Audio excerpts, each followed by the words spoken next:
ఆత్మబాంధవులైనటువంటి బంధువులందరికీ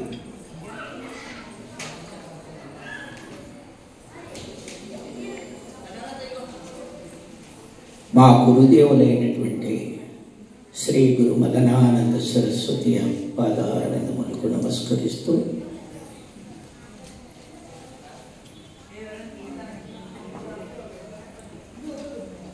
పితృపితామహుల నుండి ధర్మమైన విధిని ఉపయోగించుకొని రక్షింపబడేటటువంటి రక్షకుడు ఎన్నో కాలాలుగా వంశోద్ధారానికి పరమ పూజ్యుడైనటువంటి లక్ష్మీ నరసింహస్వామి యొక్క చరణారవిందములకు నమస్కరిస్తూ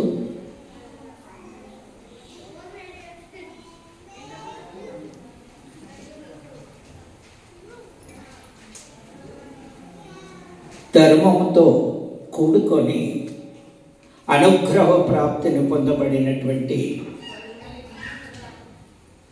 ఆత్మజ్ఞానాన్ని ప్రసాదించి జన్మనిచ్చినటువంటి మహతృదేవి యొక్క కృప, పితామహిని యొక్క దయతో ఎన్ని కాలాలు ఇక్కడి వరకు గడిచినటువంటి సమయం. బంధువులారా,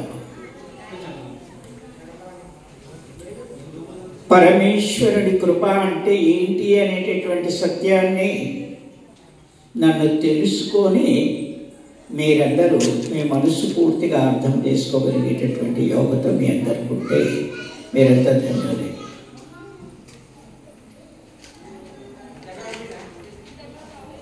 ఒక చిన్న కుటుంబంలో విద్యా వినయము లేని ఆస్థానంలో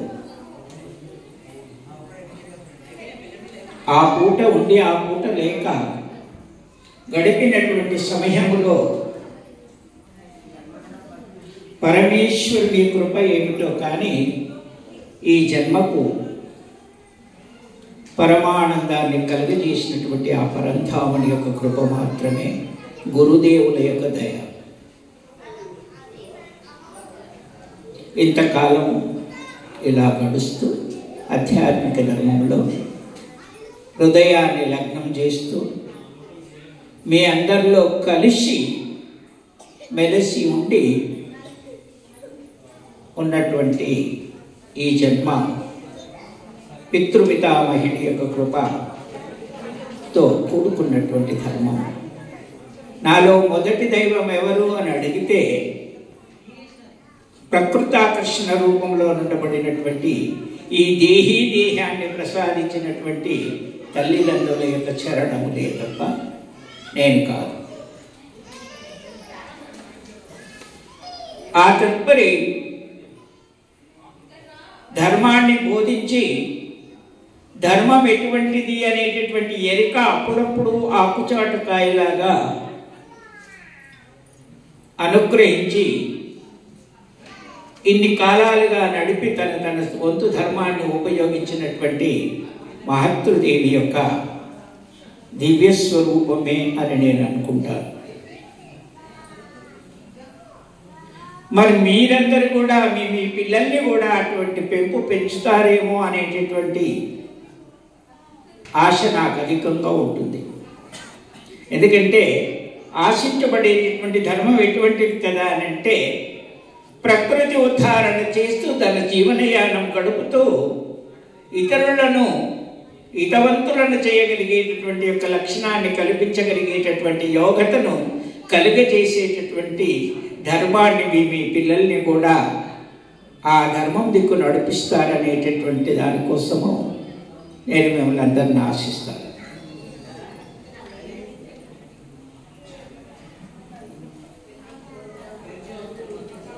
ఇక్కడ ధనం కోసం చింత కానీ, దారిద్ర్యం వచ్చిందనేటటువంటి దుఃఖ సమయంలో కానీ,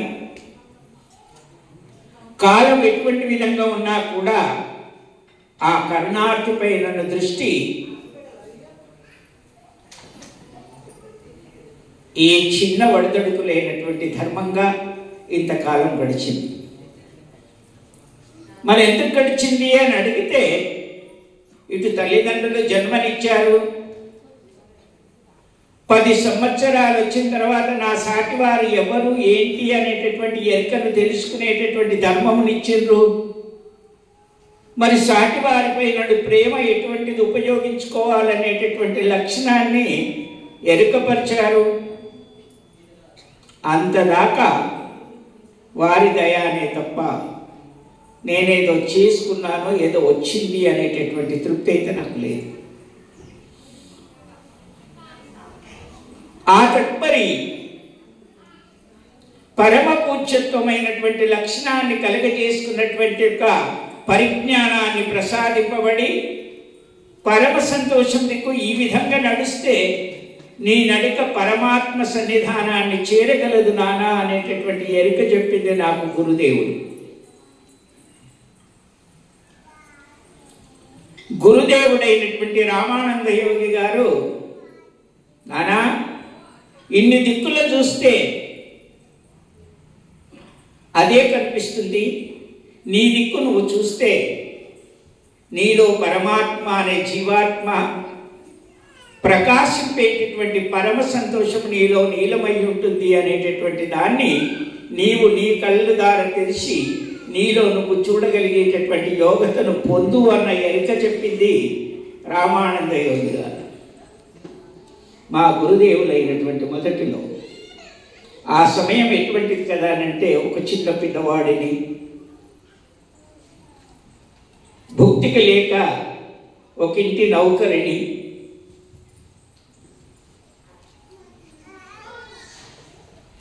మీరందరూ ఏదో వచ్చి నేను ఆర్థికంగా అధికున్న ఇతను అనేటటువంటి ఆశాయామోహితమైనటువంటి యొక్క ధర్మం అయితే నాకు కించెత్తు కూడా లేదు ఇప్పటికి కూడా. అప్పటి నుండి మొదలు పెట్టుకుంటే ఇప్పటి వరకు నేనేదో గొప్ప ధనవంతుని అవుతాను అనేటటువంటి ఆలోచన నాలో కించెత్తు లేదు, ఉండదు. ఉన్నది అని పొగుడింపలేదు, ఉన్నదాని వలన అహంకారాన్ని సంభవింపలేదు, లేదు అనేటటువంటి దానికి దుఃఖపడలేదు. సాటివాడి ఎంత అంద సౌందర్యంగా ఉండి నాతో ఎన్నో అయిపోతాయి అని చెప్పుతున్నా కూడా ఆ దిక్కు ఏ కించెత్తైనా మనసు గుంజలేదు, ఇప్పటికి కూడా గుంజదు. మీరందరూ ఏదన్నా దాన ధర్మం చేస్తే మేము ఇవన్నీ ఇచ్చినాము అంటే ఆ ఇచ్చినట్టు నాకు గుర్తుండదు, అవునా అనుకున్నంత వరకే పరిమితం తప్ప ఆ నిధిని ఈ స్వార్థ జీవితానికి ఎప్పుడు ఉపయోగించలేదు.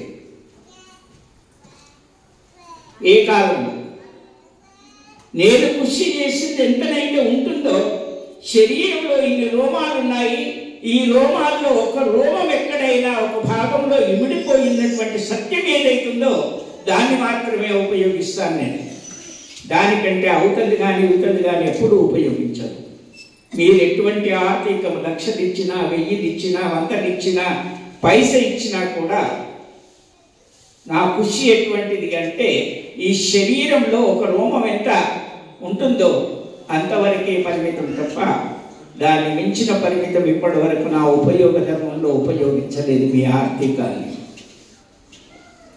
నా జీవనయానంలో ఎప్పుడు కూడా స్వామీజీ అంటే అన్ని పెట్టా. అక్కడికి వచ్చిన తర్వాత నా చేతిలో ఒక తాళం ఉంటుంది. నా మనసు ఎప్పుడైనా దాని పట్లనైనా లాగి ఇంకా కొంచెం వస్తే బాగుండే, వారి నుండి ఆర్థికాన్ని పొంది నేనేదో ఘనుని అయిపోవాలనేటటువంటి ధర్మము నాలో సంకల్పం అయితే వెంటనే దానికి తాళం వేయడానికి ప్రయత్నం చేస్తాను. స్వామీజీ ఇది న్యాయం ఎంతవరకు? నా స్వార్థం కోసం మాత్రం ఎప్పుడూ ఏమి చేయను. ఎటువంటి పదార్థమైనా సరే ఆ ఈశ్వరుడు వచ్చి రాత్రికి నీకు అందిస్తారా అంటే కూడా పరంధామ నన్ను చేరి నాలో నేను విడిపోయేటటువంటి సత్యాన్ని ఎరిగిన తర్వాత జీవుడు అనేటటువంటి వాడు జీవాత్మగా మారి పరమాత్మగా చేరి పరమ సంతోషంలో లగ్నమైనటువంటి ప్రసాదం ఏదైతుందో అది నా చేతికిస్తే నేను అనుభవిస్తాను అనుకుంటాను. దానికంటే నువ్వు గొప్పది ఏదైనా ఇచ్చినా కూడా అనుభవించడం అయితే సాధ్యపడదేమో అని ఆ పరమాత్మను నేను అప్పుడప్పుడు గుర్తు చేసుకుంటాను. మరి మీ అందరూ ఏమనుకుంటుందో నాకైతే తెలియదు. మీరు ఎటువంటి ఇబ్బందులు పడతారో, ఏ విధమైన ఆశకు సంభవితులైతారో, ఆత్మజ్ఞానాన్ని వదిలిపెట్టి పరమాత్మను వదిలిపెట్టి ప్రకృతి సిద్ధమైనటువంటి నీటి మీద గొడుగ లాంటి ఈ ధనాన్ని చూసి మీరెంతమంది దాస్య ఈ దుఃఖానికి ఏమవుతున్నారో కూడా నాకు అది మాత్రం తెలియదు. నాలో అటువంటి సంభవాన్ని సంభవింపలేదు. చివరికి ఈశ్వరుడు మొదటి కాలంలో అధోగతితో జీవించబడినటువంటి సమయం అంతా కూడా ఆసన్నమైన అది నా దృష్టాంతంలో వేయబడుతున్నా కూడా నా అంతర్యామి నన్ను ఏమంటున్నది కదనంటే అది నీది కాదు, నువ్వు అనుభవించేది లేదు అని చెప్తారు.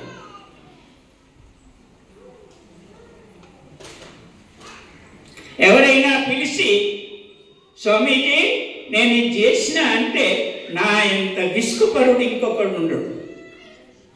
నేను ఇది చేసిన అంటే ఇంత అంత అని చెప్పరా, నా అంతర్యామిలో చాలా ఇబ్బంది పడుతూ ఉంటాను. ఎవరికి ఇచ్చావు? ఆ వస్తువు ఎవరి సంభవం?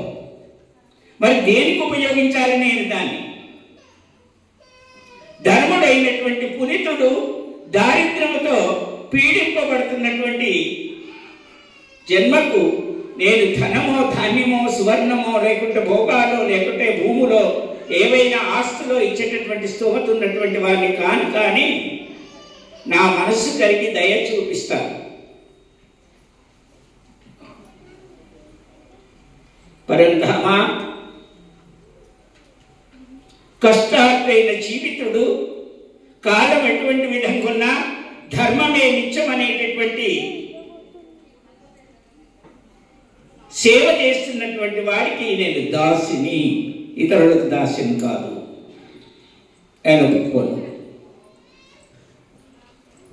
అటువంటి దాసోహాన్ని ఎందుకు వహిస్తాను కదా అని అంటే ధర్మము ఈ విధమైన లక్షణంతో కూడుకున్నటువంటి విధిగా ఉపయోగించబడితే దేశము బాగుపడుతుంది, ఉద్దేశము బాగుపడుతుంది, మనసు బాగుపడుతుంది, మన జీవిత సంసారాలన్నీ కూడా బాగుపడతాయి అనేటటువంటి తృప్తి నాలో పెద్దది ఉంటుంది. అది ఇంత అంత అని చెప్పుకోలే రానటువంటిది. చాలలేదా మహారాజా అంటే ఏది చాలుతుంది నాయన, నీ ఆశకు అది ఉంటుందా? నీకు ఇంత అంత అని ఆశ కాదు. ఎంత దొరుకుతే అంత దాచుకోవాలి, మూసుకోవాలి, ఇంకెక్కడో పెట్టుకోవాలి అనేటటువంటి తాపత్రయమే మనందరి వెంట జరుగుతున్నటువంటిది. మరి అందులో మిగులుబాటు ఏదైనా మన సొంతముగా తినే సమయానికి పదార్థాన్ని వండుకొని అన్ని పదార్థాల నుండి అనుభవించే సమయం లోపల అది తిందామని ఇస్తరాకులు పెట్టుకున్న సమయంలో పరమాత్మ కరుణ లేక, పరమాత్మని కృప లేక, వారి దయ అనేటటువంటిది మనకు లేకపోవడం వలన పదార్థం పెట్టుకున్నది కూడా వ్యర్థమయ్యేటటువంటి సమయం ఏర్పడుతుంది. మరి ఇంతకాలం ఆశించి యాచకుల్లాగా అడిగి మోసగించి ఇతరుల నుండి ఎన్నో చేసి అది కూడబెడితే చివరికి జీవుడు అనేటటువంటి వాడు జీవాత్మ అనే పరమాత్మలో లగ్నమైపోయి పరమతేజమైనటువంటి ప్రకాశం వికసిస్తున్నటువంటి పరమాత్మ, ఆ పరమాత్మ వలన మనకు మంచి ఏది జరుగుతుందో చెడు ఏది జరుగుతుందో ఆ సమయం చెప్పరాదు. ఆ పదార్థాన్ని మనం అనుభవిస్తామో లేదో కూడా మనకు తెలియకపోవచ్చు.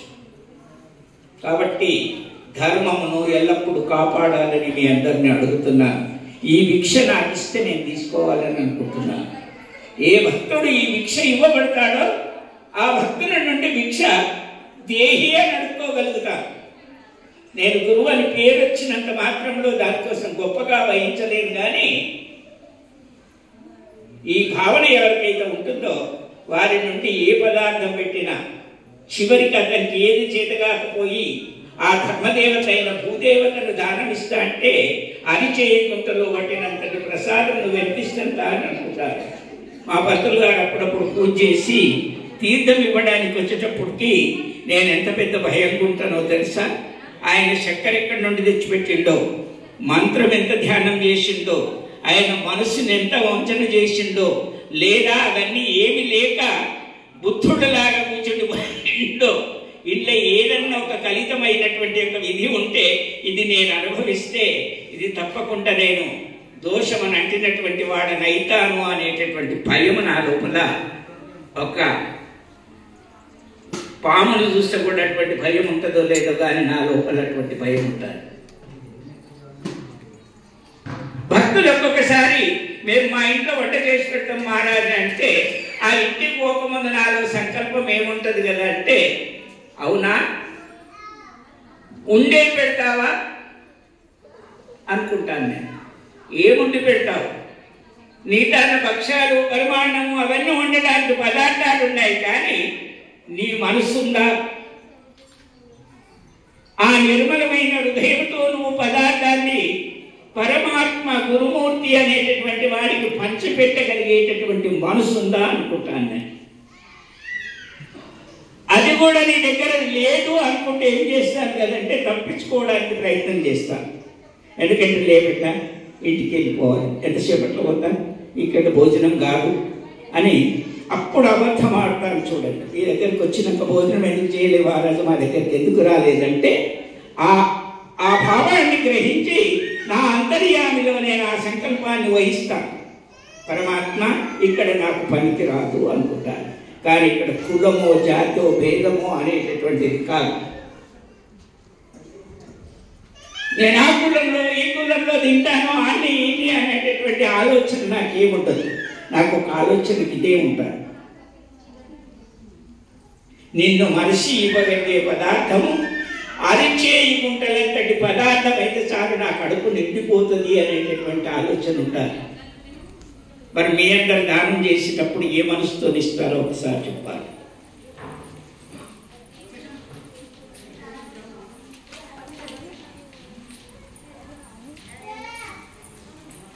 ఇవాళ ఆకలి లేదు, ఎన్ని గంటల సేపు మీ అందరితో కూర్చున్నాను. నాకున్నటువంటి పేషెంట్ ఏదైతే ఉందో గంటకు ఒకసారి ఏదైనా పదార్థం తీసుకోవాలని పురాణాలు శాస్త్రాలు డాక్టర్లు నా ఎంటబడి చెప్తారు. ఆ సమయం నాకు ఆసన్నం కాకపోతే అక్కడ బంగారు బిందెలలో పెట్టినా నాకు పదార్థం పోదు అని నేను చెప్తాను. స్వామీజీ నేను మడి కట్టుకున్నాను, ప్రకృతి సిద్ధమైనటువంటి విసర్జన మాత్రం ఎప్పుడు జరగవలసింది జరుగుతూనే ఉంటుంది. కానీ అంతర్యామిలో అంటబడినటువంటి ఆ సంభవమైనటువంటి మడి ఉందా లేదా అని అనుకుంటాను. ఒకవేళ ఆ మడి ఉంది నీకు అని తెలిస్తే నువ్వే వంట పెట్టకున్నా సరే, ఏ కారం రొట్టె పెట్టినా పర్వాలేదని తింటాను. ఇది పెట్టినవా నాకు అని అడగలేదు ఇప్పటి వరకు ఎవరిని. ఇక గత ముందు ఏం చేస్తానో కూడా తెలియదు నాకు. కానీ ఇక నాకు వృద్ధత్వం వచ్చి శరీరం నా అదుపు తప్పించాడు నాడు ఇంకేం జరగనున్నదో ఈశ్వరుడికి ఎరుక.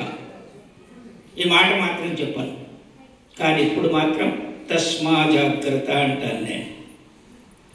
నీ పదార్థం నాకు చెందుతుందా, నేను అనుభవించగలనా లేదా అనుకుంటే ఎంత ప్రియంగా నన్నుండు ఆ పూట ఇంట్లో తిన్నాను. ఎవరైనా సరే ఏమి చేసినా బాధపడను. అయ్యో నువ్వు ఇంత మూర్ఖత్వం వహిస్తావా మహానుభావ, భక్తుడు నిన్ను నీకోసం తెచ్చిపెట్టు. భక్తుడు ఆ భక్తి ఉన్నటువంటి ధర్మంతో నువ్వు ఏది పెట్టినా తింటాను. చివరికి ఏం పెట్ట చేత కాకపోతే ఒక్క ముద్ద గోమయాన్ని తెచ్చి నీ చేతిలో పెడతా మహారాజా తిను అంటే తింటాను. కానీ అటువంటి హృదయం నీకుందా లేదా అన్న బాధ నాకు ఒకటే. దాన ధర్మం చేసేటప్పుడు మీ మనస్సు ఈ విధమైన ధర్మమై ఉంటే, పదార్థం అయిపోయింది ఇక నాకు లేదు, నేను కలిమిలోనే ఉన్నా, ఇక నాకు ప్రసాదం లేదంటవా, తప్పకుండా ఆ ప్రసాదం నీ ఇంటికి వస్తారు. నువ్వు ఆ భావనతో పెడితే. నాకే అని కాదు, ఒక భిక్షగానికి దానం చేసేటప్పుడు ఓ పురాణ శాస్త్రం చెప్పేటటువంటి వాడికి దానం చేసే ముందు నీకు కలిగిన పదార్థమే, నాకు 1,00,000 రూపాయలు లేవు, నేను ఏమని దానం ఇవ్వాలి, అందరు 1000 రూపాయలు 1,00,000 రూపాయలు దానం ఇస్తుండ్రు అని అనుకోకూడదు. ఏమి లేకపోతే నువ్వు లేనటువంటి యొక్క ధర్మాన్ని నువ్వు అక్కడి దాకా చేరుకోలేకపోతే నువ్వు ఉన్న దగ్గరనే నమస్కరిస్తే సార్. నీవెక్కడుంటావో అక్కడనే నమస్కారం చేసుకో. ఒకవేళ అన్ని నీ దగ్గర ఉన్నాయి, ఇవ్వడానికి మనసు లేదనుకో, ఇది పెండ తింటూ ఉన్నటువంటి పురుగుల కంటే ఈనమైన పదార్థము అని లెంపలేసుకోవాలి.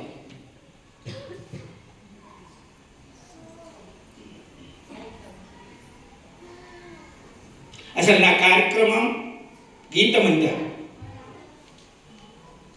ఈ ఆశ్రమంలో ఎక్కడ జాగ దొరకదు, నా మంది అందరూ వస్తాయి. కానీ ఎక్కడ తక్కువ పడుతున్నాం మనము? నేను ఇంటికాడ సంసారం ఉంది, పెళ్లికి పోయినా, పేరంటానికి పోయినా, ఇంకేడికి పోయినా అనేటటువంటి దాంతో ఇక రానిక కాలేదు మహారాజుని కాలు మొక్త అని దండం పెట్టి మన ఇంటికాడనే పరమ మొద్దుగా, హీనుడుగా, అజ్ఞానమైనటువంటి యొక్క ప్రవర్తన ద్వారా రాలేకపోవడం వల్లనే నాకు ఇంత తక్కువ ఉంటారు జనాలు. నిజంగా బయటికి వెళ్ళారనుకో, ఈ ప్రాంతం రూపు లేనటువంటి భక్తులు. కానీ నేను ఎక్కువ మట్టుకు నమ్ముతాను ఎవరిని కదంటే, కష్టార్తిని మాత్రమే నమ్ముతాను, ధర్మాన్ని మాత్రమే నమ్ముతాను. నా దగ్గర లక్షల రూపాయలు ఉన్నాయి మహారాజా, నేను మంచి మంచి కారు వేసుకొని వచ్చిన మహారాజా అంటే నా దగ్గర అది గడ్డి పూస కంటే హీనంగా కనిపిస్తుంది నా మనసు లోపల. అందుకే ఎందుకు చూస్తావు మహారాజా అంటే, నీకు ఆ ధర్మమే తెలియదు నాయన, మరి నిన్ను ఎట్లా చూడాలి అనుకుంటాను నేను. నీకు ఆ ధర్మం తెలిస్తే ఏమన్నా నా కాలు ముట్టుకొని మొక్కితే నీకేమన్నా ఆశీర్వచనం దొరుకుతుంది. ఆ ధర్మం నీకు తెలిసిందాడా? నా దగ్గర చాలా పెద్ద విశాలమైన స్థానం ఉంది. ప్రకృతి కనిపించే జాగ ఉందో లేదో కానీ నా హృదయంలో మాత్రము ఇంత అంత అని అంతులేనంతటి ఈశాలం ఉంది. ఆ ఈశాలంలో మిమ్మల్ని అందరినీ దాచుకోగలిగేటటువంటి మనసు ఉంది నాకు. అందుకు మీ అందరూ కూడా ఆ ధర్మాన్ని కాపాడి ఎల్లప్పుడూ ఈ ఆశ్రమంలో మీ సేవ పవిత్రమైంది. ఇవన్నీ నేను చేయగలిగేటటువంటిది ఏమీ లేదు. కూర్చున్నత చేసినావా బిడ్డ అనేవాడిని మాత్రమే. సర్వము చేసేది మీరే, సర్వంలో ఉన్నది కూడా మీరే. కానీ సత్ప్రవర్తన కలిగినటువంటి యొక్క మంచి మార్గము లేనిదే మీ మనసు. ఆ మార్గము మీకు వస్తే బాగుంటుంది అని నేను ఆశిస్తాను. మీ ముఖాలు చూస్తూ ఉంటే బాధగా ఉంటాను. ఏ రోగంతో నువ్వు ఇలా ఉన్నావు ముఖం మార్చుకొని స్వామీజీ అంటే, సర్వరోగము భక్తుని హృదయం బాగలేదన్న రోగం ఒక్కటే నాకు ఉండేటటువంటిది. భక్తుల హృదయము బాగలేదు అన్న బాధ ఒక్కటే నాకుండేది. భక్తుల హృదయం ఎప్పుడు బాగుంటుందో, కనీసం ఎప్పుడు కానీ మహాత్ముదేవి చీరలో ఉండే ఒక పోగు ఉన్నంత ధర్మం వచ్చినా కూడా ఆ ఉయ్యాలలో పండుకొని నిద్రపోవాలనేటటువంటి ఆలోచనలో ఉండేటటువంటి మనసు నాకు ఉంటుంది.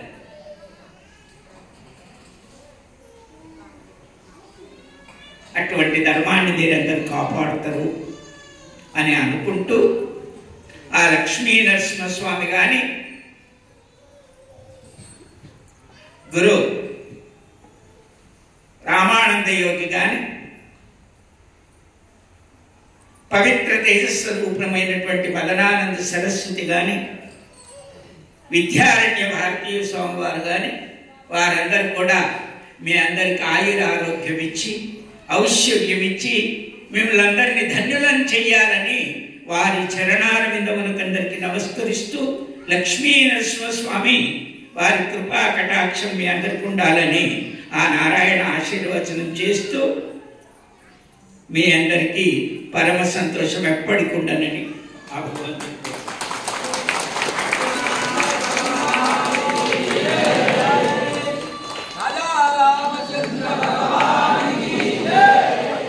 నా వాణికి విశ్రాంతి ఇస్తాను.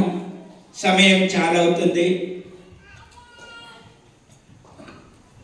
కాబట్టి మర్చిపోకుండా మీరందరూ భిక్ష చేసి ఉంటాము స్వామీజీ అంటే సంతోషం.